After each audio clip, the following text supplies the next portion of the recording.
Hello YouTube, I'm Arctic Bjorn, and welcome to my World of Warcraft for Beginners series, Part 6. In this series, we're going to be covering what happens at level 15 and beyond. Level 15 is significant in World of Warcraft because it's when you unlock the random group finder, so this will significantly influence the way you decide to play the game. So, you've hit level 15, you now have a pretty confident grip on what you're doing. You've unlocked your first talent, which you can get to by pressing N or going to the same place you would find your specializations that we talked about last time, and you can choose from your first row. For leveling purposes, your first row isn't going to make a huge difference, so just read it, think about what you want to do, what playstyle suits you best, and just choose a talent, and there you go.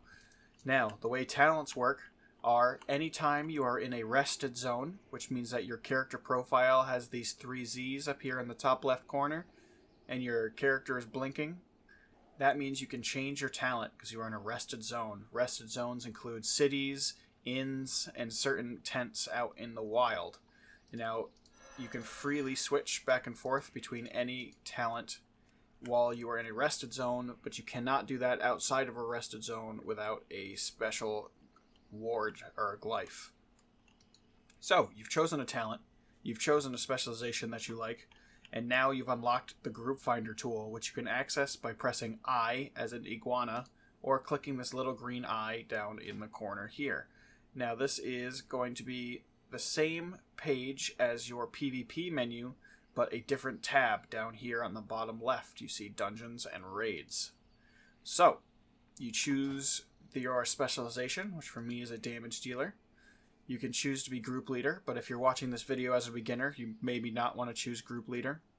And then you want to choose random classic dungeon. And what that's going to do is that is going to put you in a random dungeon that you are eligible to participate in.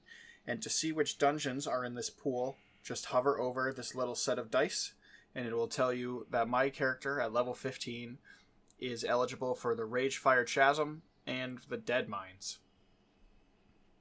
If, however, you have a specific quest for one of these dungeons, you can go up to this menu, click that, go to specific dungeons, and it'll let you queue up for a specific dungeon. Now, what this tool will do is it will put you in a queue, and it will try to find 4 other players to join a dungeon with you. So if you go to this eye on your minimap in the top right, it'll give you the average wait time and how long you have been in queue. Now, if you are already in a group with people, may say 1 or 2 people, just have the group leader follow the same instructions, go here, and it will say queue as group, and that will put your whole group into queue. And so that unlocks a lot of possibilities for you, because when you queue into a dungeon, it will automatically teleport you there. And when you're done with the dungeon, it will automatically teleport you back. So you can level without even leaving this one cobblestone if you really don't want to. So that unlocks a few different options for you in terms of leveling from level 15 and beyond. If you are a tank or a healer, then just running dungeons over and over again is typically going to be the fastest way to get to level 60 for you. However, that is really kind of lacking in the overall experience of the game. If this is your very first time playing World of Warcraft, I highly recommend at least doing some of the quests in each zone so you can get an idea for the story and the lore and the characters, and you get the full experience. However, if speed leveling is what you're about, you want to just get to the end game content, then spamming dungeons is the best route if you are a tank or a healer. Now, if you're a damage dealing class, such as the one I'm on right now, your best option is to queue up for a group, like so. Now, this says I have about 7-minute wait time. So in those 7 minutes, I could go out into the world and start doing some quests. And when my dungeon pops, it will teleport me to the dungeon. When I finish the dungeon, it'll teleport me back to exactly where I started, and then I'm good to continue on the quest. And this is what I like to call quest weaving. And that, for DPS, is the absolute fastest way to level, other than having a high-level character run you through dungeons repeatedly. But again, we're going to assume that you're starting from scratch. But like I said, I highly recommend doing at least some of the quests in each zone, even if you're a tank or a healer, because it gives you the full experience. Now, the other things you unlock at level 15 are a additional battleground. You have unlocked the Eye of the Storm battleground, which is a 15 versus 15 capture the flag and hold objectives. So it's kind of like a mix between Warsong Gulch and Arathi Basin, if you've done those earlier. And you will have unlocked an arena skirmish mode, which is 2v2 and 3v3s, which allow you to do PvP still, but in a small arena format where the only objective is to kill the other team. And obviously to queue up for these is just like in the last video, where you just click on it, you click a spec, and you click join battle, and it'll queue you up just like a dungeon. And you can queue for multiple battlegrounds and dungeons at the same time, so don't worry about those overlapping. And that is about it for level 15. One good tip I can give you is in every major city, you will find what are called quartermasters. This one is the Darnassus quartermaster. This one is the Gilneas quartermaster. This is Iman Darnassus.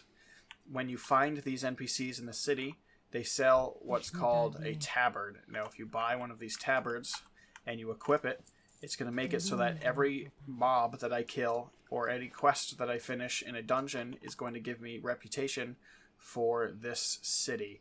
Now, if you're going to be running dungeons repeatedly, the reason you want to pick this up is because it gives you free reputation for doing something you'd be doing anyways.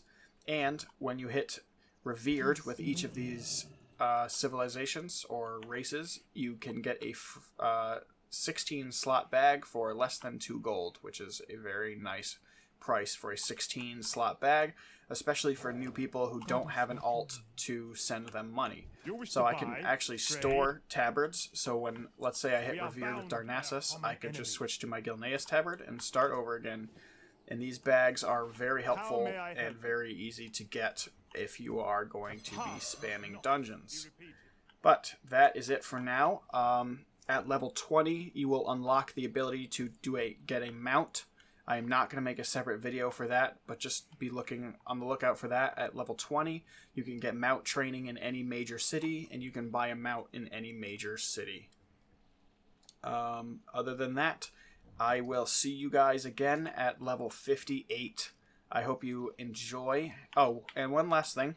Down here, if there's what's called the adventure guide, if you're ever doing quests and you're stuck and you don't know where to go, open up this adventure guide by hitting Shift and J, or by clicking on this little book down here, and it will give you a suggested content ideas, and these are usually pretty accurate for where you have to go. So this recommends that I go to Darkshore, which is accurate, or Red Ridge Mountains, which is by the human area. So the suggested content is usually pretty good, and not only is it a good guide, but it will give you the quests you need to head in the right direction.